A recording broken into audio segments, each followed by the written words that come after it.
Have you ever just paused and really wondered about what's going on inside you? The nature of your own consciousness. What separates your body from your mind, or your soul from your spirit? It's a huge journey into the very fabric of who we are, and today we're going to explore a pretty fascinating map of that inner universe. So let's just dive right into this, because it's a question that has puzzled people for, well, forever. These terms, body, mind, spirit, soul, we hear them all the time, right? But they get used so interchangeably that it can get really confusing. So our goal here is to try and find some clarity. And to help us navigate this pretty complex territory, we're looking at a framework from Hanshi Deena Naidu. Now, as a master in karate, keihatsu, and Reiki, he offers a really unique perspective. And it's one that he says is rooted in his own direct personal experience with all these different states of being.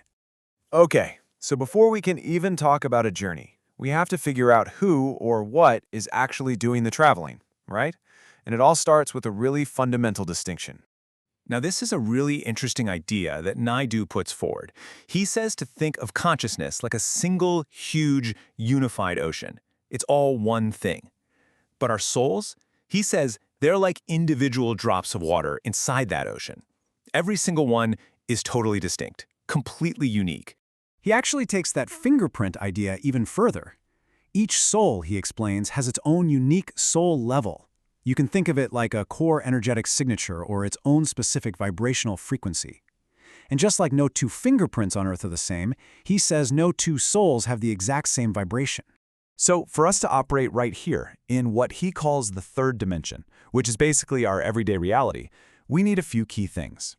We've got our physical body and our mind. We're all familiar with those, but he also talks about a soul body, which he says is a non-physical container that holds the mind. It's what allows our unique soul to actually interact with the rules of this reality. Time, space, and distance. But what happens when we start to move beyond those rules? Well, that's where the journey of ascension really begins, taking us through what he calls higher states of being. According to Naidu, this whole journey happens in stages, and each new dimension represents leaving behind a fundamental law of physics as we know it. It starts with time, then space, and then it gets even more profound. So, the first step is into the fourth dimension. He describes this as a state you can get to through really deep inner exploration, and it's a place where the strict line between past, present, and future just kind of dissolves. Can you imagine a reality where you're no longer a slave to the clock? And for him, this isn't just some abstract theory. He anchors this whole idea in his own personal experience, flat out stating that he's been to this fourth dimension himself. So once time is transcended, what's the next barrier? It's space. In the fifth dimension, he explains, your own vibrational frequency literally becomes light, which frees your soul from being stuck in one physical location. And you can see a pattern here. He continues to ground these incredible ideas in his own personal story. When he's describing this state beyond space, he confirms, yeah, this is a reality he has personally experienced too.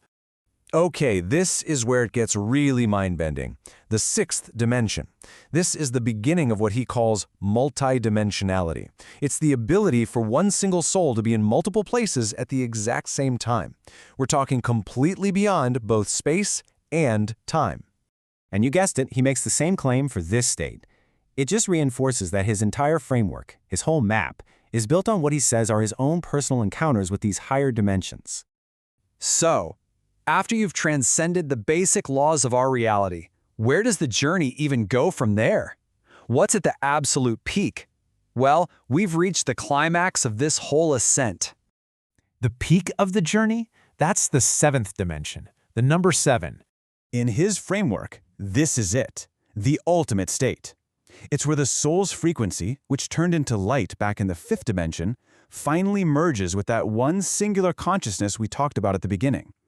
The soul becomes a fully realized, completely multidimensional entity. And it was right here, at this absolute pinnacle of existence, that he says he was given a choice, an opportunity to ascend completely, to leave the earthly plane behind for good.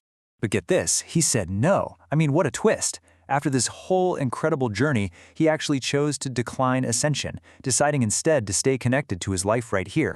And why would he do that? Well, his reason brings this entire cosmic journey right back down to Earth. He said he felt a duty, a responsibility to his life as a human being, to his work, and to everything he was still learning. So what do we make of all this? This incredible map of the soul's journey? What are the key coordinates we should take away for our own exploration? All right, let's recap the big ideas from this map. First, remember that key distinction. Consciousness is the ocean, but your soul is a totally unique drop within it. Second, our physical bodies are basically the perfect vessels for this third-dimensional reality. But, and this is a big one, higher dimensions do exist beyond our normal understanding of time and space. And the path to get there, according to Naidu, is through dedicated inner work. And maybe the most powerful lesson here is from his final choice, that real, profound purpose isn't just found in ascending to some other place, but in embracing our responsibilities right here on Earth. You know, in the end, this whole framework leaves us with a really powerful question. It suggests these dimensions aren't just places out there somewhere, but they're potential states of being we can access from within. And that just leaves you to wonder, which dimension are you really operating from in your own life?